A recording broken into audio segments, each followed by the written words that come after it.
მოგესალმებით. იგივე მივესალმებით ჩვენს მაყურებელს, მადლობა ამ შესაძლებლობისათვის და პირველ რიგში ვიტყვი რომ მიეცით ბავშვებს წამალი, იმიტომ რომ პირველი მნიშვნელობის საკითხი მგონია, მაგრამ რაც ჩამოთვალეთ ახლა ამ თემასთან დაკავშირებით, ალბათ ყველაფერი ეს არის, მაგრამ პირველ რიგში ხო, სასაცილო ტერმინი არის გადატვირთვა შეიძლება საბჭოთა კავშირსა და ამერიკას შორის იყოს და ამ რაღაცა რუსეთის სხეულზე აღმოცენებულ პარაზიტებთან შეერთებული შტატები საგარეო პოლიტიკას არ ტვირთავს ხოლმე. მაგრამ სახელმწიფო დეპარტამენტის წარმომადგენელს დღესაც შეხვდა ირაკლი კობახიძე, გავიხსენოთ ზელენსკისთან მისი გასაუბრება, კი ბატონო გასაუბრება დავარქვათ, მაგრამ მერე საგარეო საქმეთა მინისტრების სატელეფონო საუბარი, ანუ ხომ და მერე მთავარი განცხადებები, რომ ჩვენ არასოდეს არ მიგვიყენებია შეურაცხყოფა უკრაინის ხელისუფლებისთვის. ეს ყველაფერი ხომ არ მიანიშნებს, რომ ისინი ცდილობენ გადატვირთონ, პლუს ამისა მაკაბოჭორიშვილმა თქვა, რომ თვის ბოლოს ვაშინგტონიდან ახალ დელეგაციას ელოდებიან. ის სალსახად ხედავს, კი, პროცესები დაწყებულია, ამაზე თვალის დახუჭვა არ შეიძლება, პროცესები დაწყებულია, მე ვთვლი, ეს პროცესები პოზიტიურია. ივანიშვილი ხედავს მთავარ რამეს, თქვენ ბევრი შიში ახსენეთ, ეს ზოგადად ადამიანია, რომელიც თავის აი ამ ცხოვრების ამ ეტაპზე ყოველ შემთხვევაში პოლიტიკური ცხოვრების ამ ეტაპზე შიშებით ცხოვრობს. თავი შიში მის ეს არის, რომ პუტინი, მისი მოკავშირე, ის ვიზეც ფსონი გააკეთა დიდ გეოპოლიტიკური გადათამაშების პროცესში ივანიშვილმა, პუტინი აგებს. პუტინი დღეს არის ნიკოლოზ მეორის მდგომარეობაში 1917 წელს. ასეთი სუსტი რუსეთი, სისტემური რუსეთი, ორგანიზებული რუსეთი, არ გულისხმობ 90 წელს, ასეთი სუსტი არ ყოფილა. აბსოლუტურად ყველაფერი გაჟღენთილია უკრაინის წარმატებით და ეს უკვე ჩანს, ამაზე ლაპარაკი არ არის უბრალოდ რაღაცა პოლიტიკური პოზიციონირება ან მხარე. პირველ რიგში ის ხედავს პუტინის მარცხს და ეშინია იმ მომავლის, რომელიც მას და ყველა სხვას უქადის. იმ მომავლის, რომელიც მან დაინახა პუტინის მოკავშირეების სახით, რომელიც ნადგურდებიან, ხო? რომელიც იმ დღეში არიან, რა დღეშიც არიან, ყველა სადაც ფსონი გააკეთა ივანიშვილმა პუტინის მეგობრების გარშემო, ყველგან მარცხდება. მას ეშინია სანქციების, ერთის მხრივ სანქციების, რომელიც ადევს და კიდევ დამატებით სანქციებს. მას რა თქმა უნდა ეშინია იმ სასამართლოსი, რომელიც აუცილებლად დასჯის ადამიანებს, რომელიც პოლიტიკური ნიშნით სისტემური წამების მექანიზმს ამუშავებდნენ საქართველოში დღეების მანძილზე. პოლიტიკური მიზნით მართლმსაჯულებამ მთლიანად დაასახიჭრეს და დეფორმაცია გაუკეთეს. რა თქმა უნდა ისინი ამისთვის დაისჯებიან. ხო, ეხლა ცდილობს რომ იპოვოს სხვა გზები. არავინ მასთან ურთიერთობას არ გადატვირთავს. უბრალოდ ის ნაბიჯები, რომელსაც დგავს შეერთებული შტატების ადმინისტრაცია, ეს არის პირველ რიგში მათ ინტერესებში და ხო, ისინი ცდიან რომ ზეწოლით იმითი რომ ივანიშვილს ეხლა გადატვირთვას არავინ არ უპირებს აი იმ პირობებში, რა პირობებში ეს დღეს არის. ივანიშვილისთვის ეს უკან დახევა არის, გადატვირთვა დაუძახოს გინდა, რა ვიცი მე, გადასხვაფერება თუ რაღაც გამონათება, ფაქტი ერთია. მას მოუწევს დათმობა იმ ავტოკრატიული მარწუხების, რომელიც საქართველოს მოახვია. ამის დათმობა მოუწევს ამ პროცესში დასავლეთთან ურთიერთობის რაღაცა ფორმით სტაბილიზაცია. მისი რეჟიმის პირობებში ნიშნავს, რომ მან უკან უნდა დაიხიოს. ეს ძალიან კარგად ესმის. ოღონდ ამ კონკრეტულ შემთხვევაში ჯერჯერობით ამის რაღაცა პირველად ნიშნები გვაქვს და მათ შორის ის ნიშნები გვაქვს, რაც ახლა ზელენსკისთან შეხვედრა, ეს იყო ზელენსკისთვის ძალიან მნიშვნელოვანი და სწორი პოლიტიკური ჟესტი, რომ პუტინის მოკავშირეებს ელაპარაკება და პუტინის მოკავშირეებს უწევთ მასთან საუბარი და ეს მისი მხრიდან ძალიან სწორი პოლიტიკური პოზიციონირება იყო. მე მგონია, რომ კი იქნება, გაგრძელდება, ახლა ჩვენს გვაქვს ინფორმაცია, რომ ეს პროცესი გაგრძელდება და ეს კარგი პროცესია, იმიტომ რომ დასავლეთთან ივანიშვილი დათმობებს ეწავა და ეს დათმობები დამატებით ნიშნავს იმას, რომ ის ზეწოლის მექანიზმი, რომელიც ივანიშვილზე საჭიროა, ზეწოლის გარეშე ის ხო ძალის გარდა სხვა პოლიტიკურ ლოგიკას არ ცნობს და არ აღიარებს, დასავლური ზეწოლა მასზე იქნება ქართული საზოგადოებისთვის და ქართული დემოკრატიის გადარჩენისთვის ძალიან მნიშვნელოვანი კომპონენტი, ამიტომ ამ პროცესში ჩვენ შესაბამისად ელოდებით, აი ხა, როდესაც ჩვენ თქვა საუბრობთ გადატვირთვაზე, ხო? ჩვენი დასავლელი პარტნიორებისგან მაგიდაზე უკვე დადებულია მთავარი რეკომენდაციები, რა უნდა გაკეთდეს იმისთვის, რომ რაიმე ტიპის გადატვირთვაზე საერთოდ ისაუბროს, ხო? ქართულმა ოცნებამ ეს არის პატიმრების გათავისუფლება და ახალი არჩევნები. გაჩნდა ასეთი მოსაზრება, სხვათა შორის წეღანაც ვამბობდი წინა ბლოგში, მეც გამიჩნდა ასეთი მოსაზრება, ხომ არ უშვებს უკვე ქართული ოცნება ვადამდელი არჩევნების ჩატარების შანსს. თქვენ როგორ ფიქრობთ? ამის გარეშე უბრალოდ გადატვირთვა არ გამოვა, ყოველ შემთხვევაში ჩვენ რაც მოგვისმენია პარტნიორების მხრიდან. ამის გარეშე გადატვირთვა ის კიდევ ერთხელ არ მიყვარს მათზე ეს ტერმინი, იმიტომ რომ მე საერთაშორისო პოლიტიკას ვწავლობ ცოტა აღმატებულ ფორმაში ვიცოდი ეგ ტერმინი. ამიტომ მათთან მიმართებაში ხო, დასავლეთის შემოbrunება, ასე ვთქვათ და მათზე ზეწოლის მექანიზმის ერთ-ერთი მთავარი ხაზი გადის, რა თქმა უნდა, არჩევნებზე. ჩემთან პარტიელებს ვკითხოთ, ყველა გეტყვით, რომ მე ძალიან სკეპტიკურად უყურებ ზოგადად არჩევნების საკითხს, მაგრამ აი უკანასკნელი ბევრი რამ, მათ შორის მეც პირდაპირ ვიტყვი, საკმაოდ სკეპტიკურად განწყობილ ამ არჩევნებთან მიმართებაში, მეც მიჩენს რაღაცა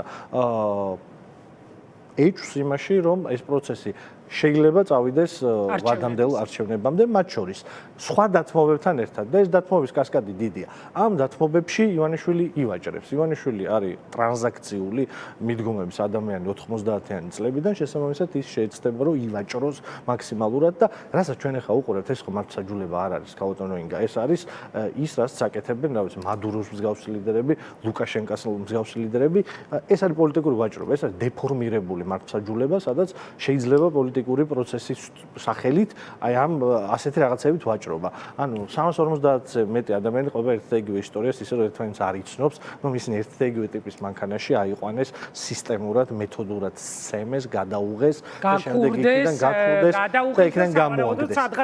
ეს არის სისტემური წამება. 350-ზე მეტი ადამიანი იძახს, რომელიც აბსოლუტურ უმრავლესობა ერთმანეთს არ იცნობს.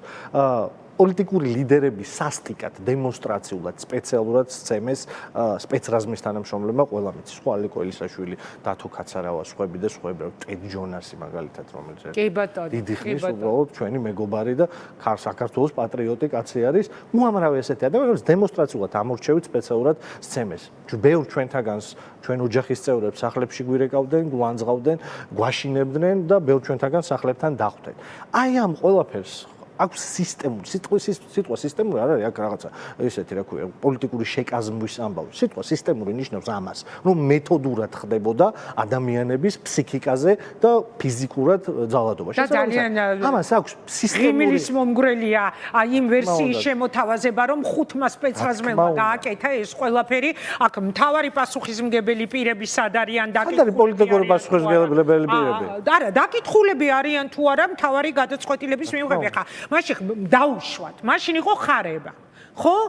და ხარებას ხალხი ციხეში ოღონდა, აი მის ზევით მდგომი ადამიანები არაფერ შუაში არიან, ეგ როგორ გამოდის, თან ორდენებ დაკიდული და რომ გაუშვეს, ხო? თანამდებობიდან. ანუ ეს არ ითოლება თავის, აი ხა ალეკო ელისაშვილი ახსენეთ თქვენ თაზო და მე წეგან წავიკითხე მისი განცხადება, კონკრეტულ სახელს და გვარს ასახელებს, ადამიანი, რომელსაც თავს დაესხა, მესამე წელია ვითხოვო დამნაშავის დასჯას და ვითომც არაფერი არავინ დასჯილა და აი მაგალითად ის წერს, რომ თუ ვერ ცნობსო საკუთარ თანამშრომლებს, მე თავად საკუთარი ძალებით გავარკვიე, მაგალითად ერთ-ერთი მოძალადის სახელი და გვარი ეს არის ზაქრო ჩოხელი, რომლის შესახებაც გამოძიება საჯარო განცხადებით მივმართე, არაერთხელ, მაგრამ არაფერი არ შეცვლილად. ანუ ეს რა პროცესი მიდის ახლა, რომ უბრალოდ თავი გადაირჩინონ, რომ აი ვიღაცები ხო დავსაჯეთ. კი, ძალიან მნიშვნელოვანი არის და მადლობა ამ კითხვისთვის და თქვენ გადაცემას აბსოლუტურად ყველა უყურებს.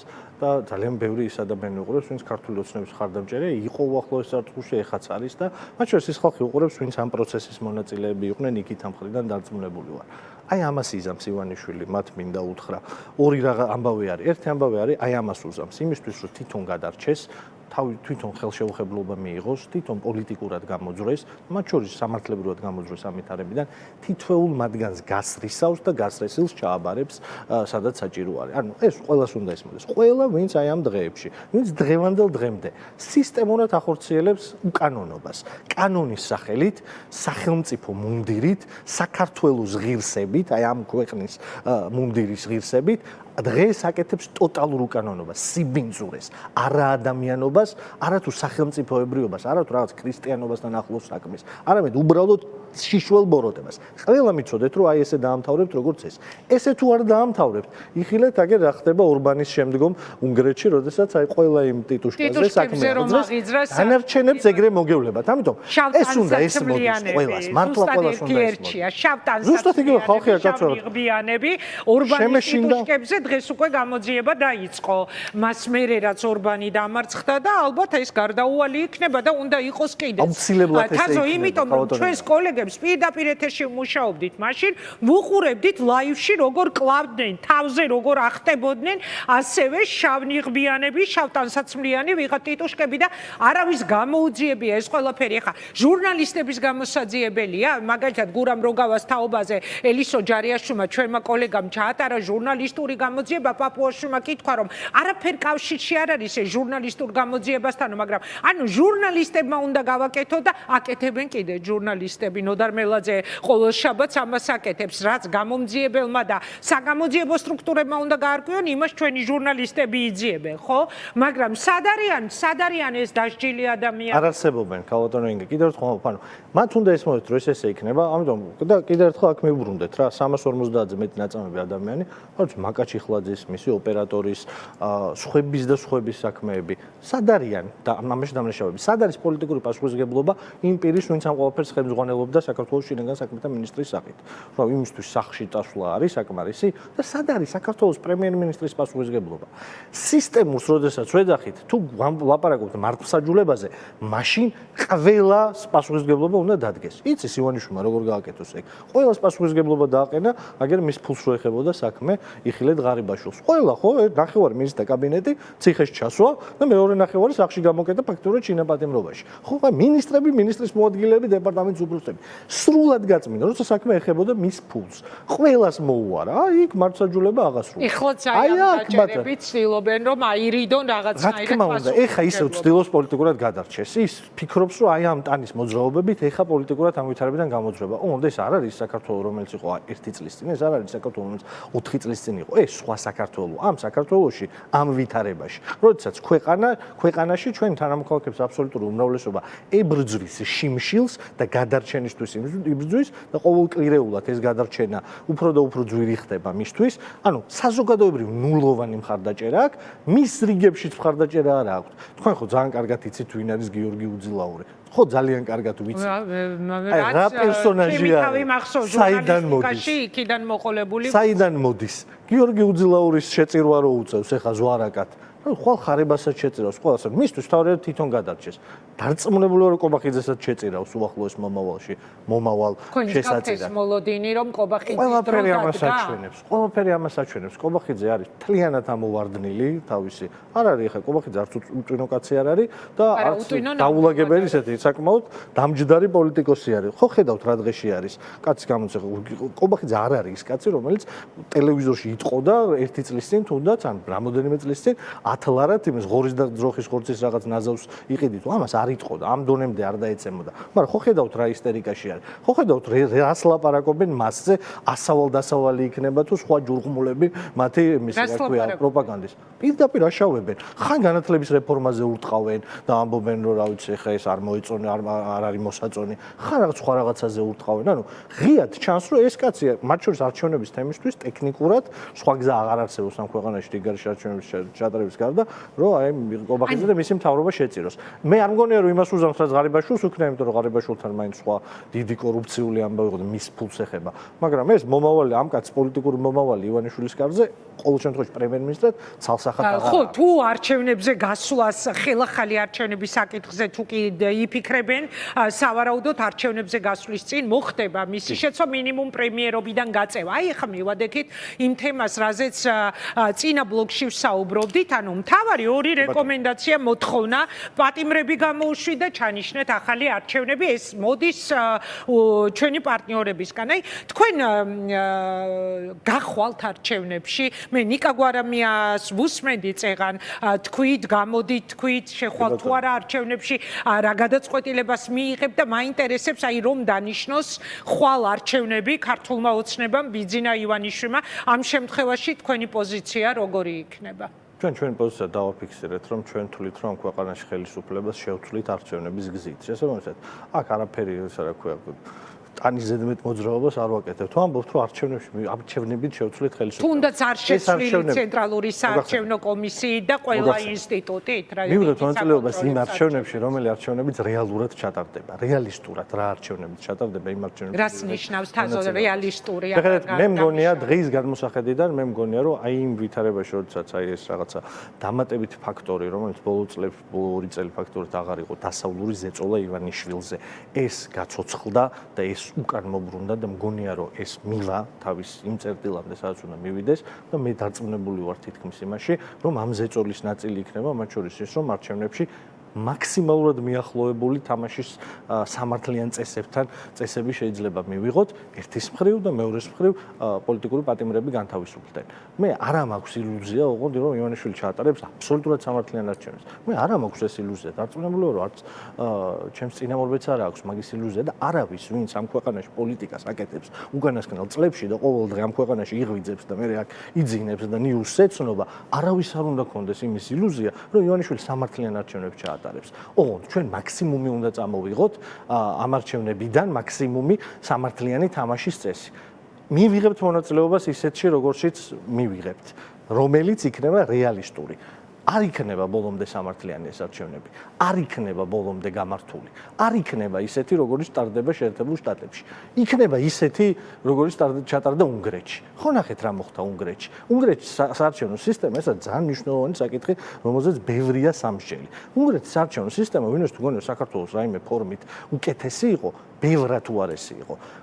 არათ თუ შეზღუდვა იყო ემიგრანტებზე საქართველოში იცით რომ ემიგრაციაში აქ სიმბოლური დატვირთვა ძალიან დიდია, მაგრამ რეალური გავლენა ხო რა არის 20,015-დან 20,000-მდე ამორჩეული, რომელიც საზღვარგარეთ უბნებში მოდის საქართველოში. უნგრეთლები მაგალითად ბევრად უფრო მეტი 100,000-ობით მიდიოდნენ საზღვარგარეთ უბნებზე და იმან აბსოლუტურად სიგიჟე გაუკეთა. მათ ვინც იცოდა და აი ეს დადგენილი ქონდა რომ მისი მომხრეები არიყვნენ გაურთულა დასავლეთ ევროპის ქვეყნებში ემიგრირებულებს გაურთულა ცხოვრება და არჩევნებში მონაწილეობის მიღება და ის ანკლავები, რომელიც ტრიანონის ზავის შემდეგ დაკარგა უნგრეთმა და მეზობელ ქვეყნებში ბევრი უნგრული დასახლება იყო, იქ პირიქით საარჩევნო გამოყვება ამ პროპაგანდით, ნაციონალიზმით და არჩევნებში მონაწილეობა მიაღებენ. ანუ თლიანად ეს ერთი ფაქტორი არის, თლიანად დეფორმირებული საარჩევნო, წინა საარჩევნო, ანუ მედია გარემო ქონდა და იქ რამ მოიგო? იქ მოიგო ორმა რაღაცამ. ერთმა ის რაც საქართველოში დგას ძალიან მყარად, ეს არის საზოგადოების სრული გადაღლა და საზოგადოების სრული აუტანლობა აი ამ ფორმის მართლობაში ცხოვრების. ამას ხედავთ ყველა ფეხის ნაბიჯზე, ამას ხედავთ ყველაფერში დაწყებული ხორცის ფასიდან, დამთავრებული გაძვირებული ელექტროენერგიით და სახელმწიფო ქორწინების მოწმობას რო უძვირებს, აი მაგით დამთავრებული ყველაფერში იკითხება. ერთი ფაქტორი ეს იყო და მეორე ფაქტორი ეს არის მყარი ალტერნატივა. ჩვენ გვაქვს პრეტენზია ამაზე ძლიერ საქართველოში, რომ ჩვენ ვიყოთ ეგ მყარი ალტერნატივა, რომელიც შეცვლის ხელისუფლებას. სხვებთან ერთად, სხვების გარეშე, იყოს სხვების გარეშე. ჩვენ გვაქვს პრეტენზია, რომ ვიყოთ ის ალტერნატივა, საზოგადოებას შევთავაზოთ ის ალტერნატივა, რომელიც მას ჭირდება.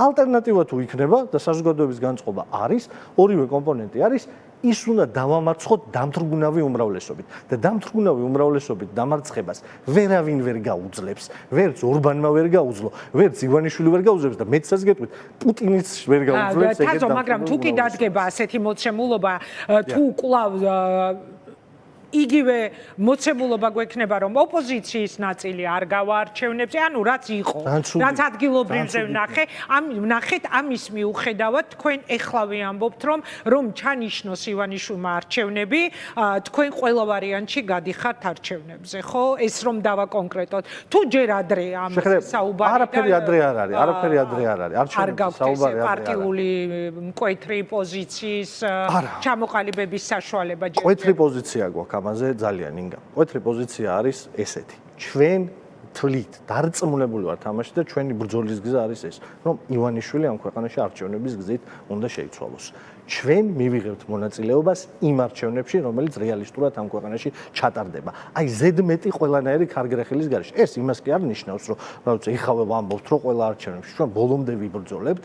დასავლური ზეწოლის მხარდაჭერით, მათ შორის იმისთვის, რომ ეს ამ არჩევნებში მინიმალური წესები მაინც სწორი თამაშის დაცული იყოს. მაგრამ მე ბევრად აბსოლუტურად სხვაგან მაქვს რწმენა რა. აი ამ რაღაცა იმაში შესვლა არ მინდა. აქ იყო ნახსენები ჩემი წინამორბედის მიერ, რაღაც შეცდომები, რომელიც დაუშვით ელექტრონულ არჩევნებს. ვენდეთ არ იყო ელექტრონული არჩევნები ჩვენი თანაბარი პრობლემა. ჩვენი მთავარი პრობლემა იყო, რომ პოლიტიკური შეთავაზება, რომელიც მაშინდელმა ოპოზიციამ ფრაგმენტირებულმა მაშინ წარმოადგინა, მე არ ვამბობ, რომ ერთობა რაღაცა ფორმულა, რომელიც აუცილებლად გაიმარჯვებს. ოღონდ იქ არ ვიყავით საბოლოოდ, ვერ მოახერხეთ პოლიტიკური გარდატეხა ვერ მოახერხეთ ისეთ რომ დამთრუნავი ეხლა მოახერხეთ აი ამ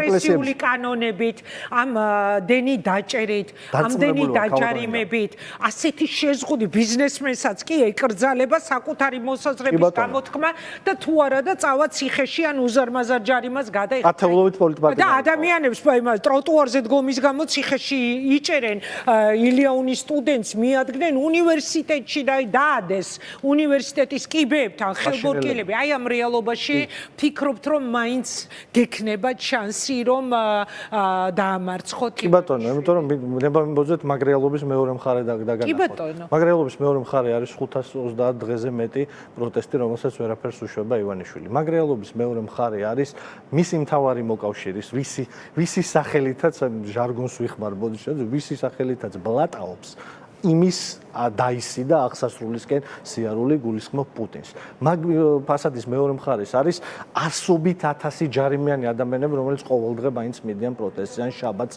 მიდიან პროტესტზე. არ მომკვდარა მცდელობის რომ გაანადგუროს ყველაფერი, რაც თავისუფალია მედიის თვალსაზრისით. ამის მცდელობას თქვენ ხო ძალიან კარგად ჩემზე უკეთებთ, რომ არ აკლებს, მაგრამ თავისუფალი მედია ამ ქვეყანაში არსებობს. ის რომ საქართველოში ვეღარაფერს ვეღარ სთავაზობს ამ ქვეყნის მოქალაქეებს. შეხედეთ 24 წელს ის თავაზობდა ევროპას. რაღაცა ღირსებით, არ ვიცი, რაღაცა ღირსებით ევროპის. სასაცილო შეკაზმვით, მაგრამ ის ევროპას თავაზობდა. დღეს რუსეთს თავაზობს. და დღევანდელი რუსეთი რა არის? დღევანდელი რუსეთი არის, ისა რა ქვია, უკვდავი პოლკის, ეხა წავიკითხე ბოლოს თქვენთან რომ მოვდიოდი ნიუსი, უკვდავი პოლკის აღლუმი გაიმართება ონლაინო. პესკოვმა განაცხადა. იქ იმას თავაზობს დღეს. ანუ შეხედეთ, არჩევნები არ ყოფილა, სადაც ივანიშვილმა ღიად. არჩევნების შემდეგ განაცხადა ღიად, რომ მე რუსი ვარო. მანამდე ჩვენ ყვამბობდით ამას, მაგრამ მან პირველად არჩევნების შემდეგ თქვა. ეს ძალიან მნიშვნელოვანი მოცემულობა არის, რომ ის რუსია, რომ ის ვეღარ უძლებს ვერც პროტესტს, ვერც დამოუკიდებელ მედიას, რომ ის ვეღარაფერს ვეღარ თავაზობს ქართულ ხალხს. 5 თვეა ქვეყნის პრემიერ-მინისტრად წოდებული ადამიანი, 5 თვეა. მთელი კამპანია შექმნა. მთელი აი ამ ხრწნა ხელისუფლებით ხრწნა ძალიან საშინელი სანახავია და ყოველთვის ასეთ რაღაცეებში ყველაზე ისაც არ ელოდებიან იქ ყველაზე მარტივად ჩანს ხოლმე. ამათ ხო იგონათ რომ ეს რეპრესიული მანქანა რაც თქვენ წეხან ახსენეთ ეს შექმნეს ამ რეპრესიულმა მანქანამ რაღაცეებზე იმოქმედა და აი როგორ თრობაში არიან ხელისუფლები რომ მოდი ახლა 5 თვის წინ თქვეს აი ბიზნეს მივაჭიროთ ფასები იზრდება ფასებს ვერაფერს ვერ უშვებიან რატო იმიტომ რომ ქართული ეკონომიკა დგას რაღაცა იმაზე რა ქვია მეკობრეობაზე ჩვეულებრივზე რუსეთში რაღაც სანქცირებული ტვირთის შეტანა დღევანდელი ქართული ეკონომიკა სანქცირებული ტვირთის შეტანაზე, შავი ფულის აკეთიქით გატარებაზე, ნარკოტრაფიკზე და იმაზე, რა ქვია, თაღლითურ კოლ-ცენტრებზე. აი ამაში და ესეთ ქვეყანამ გრად ეკონომიკას ვერ ქმნის და რა თქმა უნდა, ის რაღაცა დოვლათი, რაც მაკროეკონომიკურ რიცხვებში ჩანს, ის აისახება მარტო რამოდენიმე ოჯახის ჯიბეზე, თელ დანარჩენ საქართველოს იმის გამო, რომ აი შავი ფული ტრიალებს, ეზრდება ცხოვრება და ბევრი სხვა მიზეზის გამო, იმიტომ რომ მთავრობა აღარაფერს აღარ აკეთებს ეკონომიკის გაჯასახების თვალსაზრისით. და იფიქრეს, რომ მოდი ახლა იგივე მეთოდს გამოვიყენებთ. პროპაგანდა გვაქვს და ძალა გვაქვს. პროპაგანდით რაღაცა საზიზღარ ზღაპარს მოვყვებით, საძაგელს, რასაც ისინი აკეთებდნენ, რომ ფასები თურმე ევროპაში უფრო იაფია. საქართველოში უფრო ძვირია და რაღაცა თურმე არა, საფრანგეთში უფრო ძვირი ყოფილა. მეორე რომ ზეწოლის მექანიზმი, ძალადობის მექანიზმი, კანონი მიიღეს, რომ ლაპარაკის უფლებას აგიკრძალო ბიზნესი, რომ თან მოგიყვან ახლა აქ და ბოდიშით აქ მეორე ჟარგონული ტერმინით, რომ ეგენი ეგრე ცხოვრობენ, მოუჭიმავ ამ ხალხს ახლა. ყველას ვეთქვი, თქვენ დაიკლებთ შემოსავალს და იმას რა ქვია მოგებას და ეხლა გავუიაფთებთ პროდუქტს და აი ამას ვითამაშებ და კაი ბიჭი გამოვა. ოღონდ ეს ყველაფერი თავზე დაენგრა.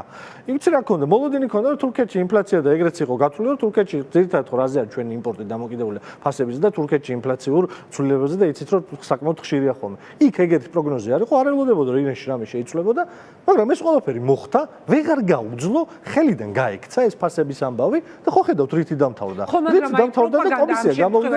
ამას თქვენ არ გეკითხებით უბრალოდ ისევ ამბობ პროპაგანდამ რა უნდა უშველოს, როდესაც ადამიანი მივა სახლში და აღმოაჩენს რა აქვს საკვები, როდესაც ადამიანს შვილი სწავლის ფული აქვს გადასახდელი და არ აქვს, როდესაც წამალი სჭირდება და ვერ ყიდულობს, როდესაც ადამიანს უწევს გაყიდოს, რა ვიცი, ყველაფერი იმისთვის რომ გადაარჩინოს საკუთარი ოჯახის წევრის სიცოცხლე, აი მაგ დროს პროპაგანდაზე როგორ გათვალეს, ეს არის ძალიან საინტერესო, ხო? როცა ვიღაცა შია, იმას ვერ ეტყვი რომ არ გშია. რა ვიცი, შეიძლება კვერცხის პურის და რაღაცის გაიაფებას დაარქმევდნენ ამ ყველაფერს. ეს კვერცხი გენერალური ამბავია. ხანდახან მართლა მგონია რომ რა ვიცი ქართველები არ არიან ეს ხალხი მაგრამ რუსები ხო არიან კვერცხი თქვენ იკვებება აი კვერცხი რატო გახდა ამ ქვეყანაში მთავარი პროდუქტი რომელზეც ქართული ეკონომიკა უნდა ააშენოს კვერცხზე შეიძლება ხო აი მანდ გაასხეს ქალბატონო ინგა თავიდან ბოლომდე დამარცხდა რა ამ ყველაფრის ავტორი არის ერთი კაცი აი ეს ბოლო მისი პრემიერ-მინისტრი კობახიძე რომელმაც აი ორკესტრირებულად ყველაფერი გამოიყენა ძალადობის მანქანაც ისიც კომისიების დაბარებებით მართლა ხალხი რომელიც ეს ამ ქვეყანაში კარტელური გარიგებები რო არის ბიზნესი რო სახელმწიფოსთან ლაგდება თურმე ეხა აღმოაჩინეს ეს ყველაფერი თურმე ერთმანეთში ლაგდებენ პირველი მასთან რო ლაგდებიან და არა ერთმანეთში ეგ ეხლა აღმოაჩინა მთელი ქართული სამშენებლო ბიზნესი გივანიშვილის მიწაზე დღეს ტრამპის სახელით რაღაცა ჯოჯოხეთს რო აშენებს იმაში ურბანულ ჯოჯოხეთს რო უწყობს ქალაქს და ნახევარი იპოდრომი 70 სართულიანი კორპუსები რო უნდა ააშენოს ეს არ არის კარტელური შეთანხმებები და ბიზნესი და სახელმწიფოს დალაგება და იქ იპოვეს სადისტრიბუციო კომპანიებში იპოვეს ეს პრობლემა და საბოლოოდ ყველაფერი თავზე დაინგრათ აგერ ირანის ამბავი იქნება ერთის მხრივ ეს მეორეს მხრივ ეკონომიკური პროცესების მოწოლამ მოუწიათ რომ დენის ტარიფი აეწია. დენის ტარიფის გაძვირება ნიშნავს რომ აბსოლუტურად ყველაფერი ძვირდება. საწვავი გაიქცათ საშუალოდ 47 თეთრიდან ქალბატონო ინგა ლარი და 25-მდე. ანუ 28 თებერვლიდან დღევანდელ დღემდე ამდენით 40 თეთრიდან ლარი და 30 თეთრამდე დაახლოებით გაიზარდა საწვავის ფასი. კატასტროფული ზრდა არის უბრალოდ. ესეც კასკადურად ეისახება ყველა პროდუქტზე, ყველაფერი გაძვირდა, ინფლაცია სასურსათო იყო 7.9 და ეხა 6%. ადამიანების შემოსავალი არ გაზრდილა. ადამიანების შემოსავალი არ იზრდება ქვეყანაში, სტაგნაცია არის 15 წლიანი. არ იზრდება, არც ერთი მაჩვენებლით არ იზრდება. ფულის მასა გამოუშვეს და დაბეჭდეს, მთელი ეს მასკარადი ისე დადგეს, თან ამაში უნიჭოთ. უკვე აი ეს არის კობახიძეს ეგეთ რაღაცები არ უნდა ეშლებოდეს თქო, გუშინდელ კობახიძეს. რომ ამ მასკარადს რო დგამ, ერთადერთი ადამიანი, ვინც ამაზე პასუხისმგებელი არის მართლა ეხა ის რაღაცა იმას არ გულისხმობ ანტიმონოპოლიურ თუ ანტი იმას რაღაცას გაურკვეველ სამსახურს ყოფილ ვიცემერს რო შეუქმნეს გულისხმობ კონკრეტულად საქართველოს ეროვნული ბანკის ხელმძღვანელს რომელიც არც სამთავრობო კომისიაში არ ყავდა დაბარებული და არც პარლამენტში და გუშინ რეფინანსირების განაკვეთი ვინ შეცვალა საქართველოს ეროვნული ბანკის პრეზიდენტმა და ეროვნულმა ბანკმა რატო შეცვალა იმიტომ რომ ინფლაციური რისკები დადგა და მანამდე თურმე არავინ არ ეკითხებოდა მანამდე რომ ამბობთ რომ ხალხო რა უნდა იმას რა ქვია ნიკორას დირექტორს მან და ევროპროდუქტის დამფუძნებელს ეროვნული ბანკის პრეზიდენტი რატო არ ზის და არ ამბობს რის გამო ამ ქვეყანაში ინფლაცია რომ ინფლაცია არის ცხოვრების იმის გაძვირების გამო რა ქვია ცხოვრების ფასის გაძვირების გამო რომ ინფლაცია არის ამ ქვეყანაში იმიტომ რომ ფულს ბეჭდავს ფულის მასას ხელოვნურად ზრდის რომ ამის გამო არის და ეს მიზეზი გაერკვეთ არა რომ მაგის საქმე არა ჩვენ მაგასთან საქმე არ აგვაქვს ოღონდ გუშინ დამატებით საქართველოს მოქალაქეებს ცხოვრება გაუძვირა საქართველოს ეროვნული ბანკის პრეზიდენტმა გუშინ რეფინანსირების განაკვეთი ის პატარა რიცხვები არის ხალხს არ ესმის ხოლმე ძირითადად 0.5% დაკორექტირდა რეფინანსირების განაკვეთი. ეგ ნიშნავს რომ აი ეხლა უახლოეს დღეებში და ეხლა შეუძლიათ ჩაიხედონ ინტერნეტ ბანკინგში რომ მათი სესხი გაძვირდა. საქართველოს 250,000-ზე მეტი მოქალაქის სესხი გაძვირდა. ამ ქვეყანაში ფაქტიურად ყოველი მეორე ოჯახს გაუძვირდა სესხი, იმიტომ რომ აი მანამდე ხო გუნური პოლიტიკა აწარმოეს რაღაცა დოლარიზაციის და ლარიზაციის და რაღაც სისულელები, ეკონომიკური იდიოტიზმი, ჩვეულებრივი ამით ხო გამოკვებეს მთელი ქართული ეკონომიკა. რაც ნიშნავს რომ თითქმის ყველას სესხი ეხა რეფინანსირების განაკვეთზე არის დამოკიდებული. ყველას ცხოვრება გაუძვირეს დამატებით. გადასახადი გაუზარდეს კიდე. ანუ ყოველთვიური ხარჯი გაუზარდეს. თქვენ სწორად თქვით. ხალხი ყიდის ქონებას იმისთვის რომ ჭამონ. აი ამასაც თავი რომ დაანებოთ, ვისაც საშუალო ფენას ვეძახით ამ ქვეყანაში და ვინ ძალიან ცოტაა დღევანდელ საქართველოში. ისინიც კი 3/4-ს ფაქტიურად თავის შემოსავლისა ხარჯავენ საკვებ პროდუქტებზე და სურსათზე. საშუალო ყველაზე განუვითარებელ ევროპის ყველაზე დაბალი ეკონომიკური განვითარების ევროპის ქვეყანაში ეგ მაჩვენებელი არის 20-დან 30%-მდე საერთო შემოსავლის. ამიტომ ამ ქვეყანას ვეღარავინ ვეღარ გაყიდის როგორც კარგს, როგორც რაიმეს სწორისკენ მიმავალს, როგორც წარმატებულს, როგორც რაღაცა მომავლის ხედვა აღარ აქვს. ჯერ ესეთი ქვეყანაში ჩვენ იმაზე კი არ გვესმის საუბარი, რაღაც განცხადებები, მოსაზრებები, როგორ უნდა გაეზარდოთ ამ ქვეყნის მოქალაქეებს შემოსავალი, არამედ გვესმის როგორც წესი ამ ბოლო თვეებში მხოლოდ განცხადებები იმაზე 2 თეთრით თუ 5 თეთრით უნდა გაიაფდეს თუ უნდა შემცირდეს და მართლა მე დაგეთანხმებით კობახიძე ხა არ არის ისეთი უგონო კაცი რომ საკუთარი თავი ჩაეყენებინა ესეთ კომიკურ სიტუაციაში რაც მაგალითად ფასებთან კვერცხის ფასებთან დაკავშირებით ან 10 ლარიან ხორცთან დაკავშირებით მოხდა ხო რამდენი ჟურნალისტური გამოკითხვა ვნახე უბრალოდ დასცინიან საკუთარი ქვეყნის ქვეყნის მოქალაქეები და ეს ხომ რაღაცაზე არის გათვლილი. შესაბამისად, აი, რადგან დაიწყო ამ ფასების შესახებ საუბარი, რაღაც სოციალურ საკითხებზე, გაჩნდა ეს მოსაზრება, ვერსია, პლუს დღევანდელი ამ სპეცრაზმელების დაჭერა, ჯერ მართლა ვნახოთ გაუშვებენ თუ არა ციხეში, ხო? თუნდაც გაუშვან, ხო? რომ ხომ არ მიდის სამზადისი ახალი არჩევნების ჩასატარებლად ქვეყანაში. თავსებით ლოგიკური ამბავი არის, მაგრამ ისევ ვიუბრუნდები აი თქვენის ნებართვით იმას, რაც ვიკითხეთ. ამიტომ მაქვს იმედი წარმატების ამ არჩევნებში, ამიტომ მაქვს იმედი, რომ დასრულდება ეს ყველაფერი. ეხლა აქ თქვენ ახსენეთ რაღაცა იქ ფრაგმენტაციები ასე შემდეგ. ჩვენ მხარეს, ოპოზიციურ მხარეს თუ შევქმნით წინაღობები, რომლებიც ხელს შეუშლის ამ გამარჯვებას, დამთრგუნავი უმრავლესობის გამარჯვებას ივანიშვილზე და ძალიან ცოტა ხალხზე, დღეს ვინც მის გარშემო არის დარჩენილი. ხელის შეშლაში რა ხელის შეშლა არის ის, რომ არ მიიღოს ვიღაცა მონაწილეობა ამ არჩევნებში. აი ეგ ხელი შეშლა არის ამ პროცესისთვის. პრობლემაა ამ პროცესისთვის. ჩვენ სასწორზე გვიდევს მე, ჩემთვის ძალიან მძიმე არის. დღეს ლაპარაკი, დღეს ადამიანებს მიუსაჯეს, აი არ ვახსენო, არ შემილია ეს ამბავი. ადამიანებს მიუსაჯეს 5 და 7 წელი. სასახლის ღობის საქმე. ეხლა პატა ბურჭულაძეს, არ ვიცი, პატა მანჯგალაძეს, რომ ჩემ მეგობარია და ვიცი რომ აი აბსოლუტურად შემთხვევით არის, არაფერი არ ეს საქმე მარწე წუთი ციხეში. ამას ყველა ვიცით. გადაჭრილი ღობის საქმე. ხო, ყველა ვიცნობთ ამ ადამიანებს, მაგრამ იქ არის მაგალითად ერთი კაცი იყო, აი ზურამ დაწერა გირჩმა მისი ბავშვობის მეგობარი, ჩემ თანამშრომელი იყო წინა ცხოვრებაში, სანამ პოლიტიკაში ვიქნებოდი, სილქნეთში მუშაობთ ერთად არის. ნიკა გვენცაძე ესეთი. ნიკა გვენცაძე არის ადამიანი, რა ვიცი, მე ვისაც ვიცნობ, ერთ-ერთი ყველაზე წესიერი, პატიოსანი კაცი, რომელიც მე ვიყავი HR-ის უფროსი სილქნეთში. ანუ ჩემი საქმე იყო თანამშრომლები მწოდნოდო ვინ როგორი იყო. ესეთი წესიერი, ჩუმი, წყნარი, აი მართლა ბუსრო არაფრენს ესეთი კაცი. არ ვიცი, აი როცა უბრალოდ პირველად რომ გავიგე შოკი მქონდა. მე ეს კადრები რომ ვნახე, ამის გამო 5 წელი კაცს, რომელსაც ცუდი არასდროს ცხოვრებაში არ გაუკეთებია. კანონიკი არა, წესი სამსახურში ერთი არ დაურღვევია, არაფრის დაგვიანებაზე არ ყოფილა. ეგეთი კაცი 5 წლით ციხეში გაუშვა. აი ეგ ხო კატასტროფა არის. ანუ ეს ხო სახელმწიფო არ არის. ეს ხო ვერ იქნება დასაწყისში ვთქვი და აი ამის გაგრძელება მინდოდა ამ ფრაზით. ეს ხო ვერ იქნება ნორმალური ცხოვრების წესი. შეუძლებელია. არც ერთი საზოგადოება და მან პირველ რიგში ქართული საზოგადოება. ივანიშვილს, კომბახიძეს, სხვებს ცუდი წარმოდგენა აქვს ამ საზოგადოებას. მე არ მაქვს ცუდი საზოგადოება. ეს საზოგადოება არის, რომელიც 26 მაისს 1918 წლის დამოუკიდებლობა მოიპოვა. ეს საზოგადოება არის, რომელიც 9 აპრილს რუსეთის იმპერიას დაანახა, რომ ის არარაობა არის და უსუსურია და მთავრდებოდა. ეს საზოგადოება არის, რომელიც ვარდების რევოლუცია მოახდინა და შემდეგ, როდესაც ყელში ამოუვიდა იმ ვარდების რევოლუციის შედეგი 9 წლის თავზე, დემოკრატიული არჩევნებით ის ხალხი მოაშორა. ვინ მივიღეთ ხელისუფლებაში? ეგ სხვა საკითხია, მაგრამ ეს საზოგადოება არის ჩამოყალიბებული, თავისუფალი საზოგადოება, რომელსაც აი ამას ვერ მიყიდი. 5 კაცი დავიჭირე ლუკაშენკოსავით, ეხლა ვიღაცას კიდე გამოუშვებ, ნახევარ პოლიტპატიმრებს იმას და აი ეს არის ნორმა და დავლაგდებით და მე ეგრე არ მგონია, რომ ქართული საზოგადოება ამას მიიღებს, როგორც დალაგებას, როგორც რაღაცა ჩვეულებრივ მოდუს ოპერანდის და ამაში ცხოვრებას გავაგრძელებთ. ამიტომ ვარ დარწმუნებული, რომ ეხლა ალტერნატივაც არსებობს.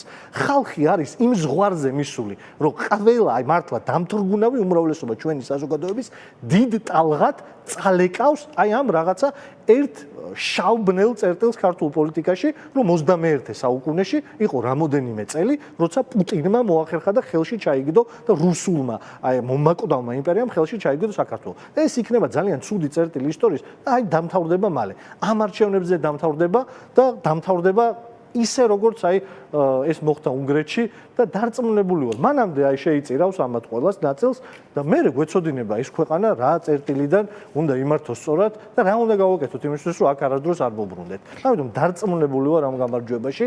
ეს არჩევნები იქნება, არ იქნება ეხლა რიგ გარეშე არჩევნები, მის გარეშეც ხედავ პროცესს, რომელიც მიდის მისი მარცხისკენ.